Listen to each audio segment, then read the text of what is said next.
अस्सलाम वालेकुम वरहमतुल्लाहि वबरकातुहू। एक नाम बच्चियों का सुनने में आता है परिशे, और ये नाम बज़ाहिर सुनने में बड़ा अजीब सा लगता है। आज की वीडियो में मैं आपको बताऊंगा कि परिशे नाम के माना क्या है और इसका मतलब क्या है, और क्या ये नाम हम बच्चियों के लिए तजवीज़ कर सकते हैं या नहीं।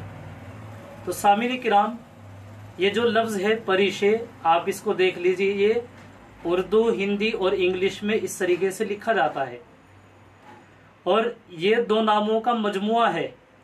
एक है परी और एक है शे, और इस पूरे के माना आते हैं परी जैसी। तो ये नाम हम रखने को तो रख सकते हैं, कोई हर्ज नहीं है, लेकिन बेहतर और मुनासिब ये है कि हम सहाबियात के नामों में से कोई एक नाम रखें, चूंकि सहाबियात के नाम बरकत वाले नाम भी होते हैं और सुनने में अच्छे भी लगते हैं, इसलिए वो नाम रखने मुनासिब है। अस्सलाम वालेकुम वरहमतुल्लाहि वबरकातुहू।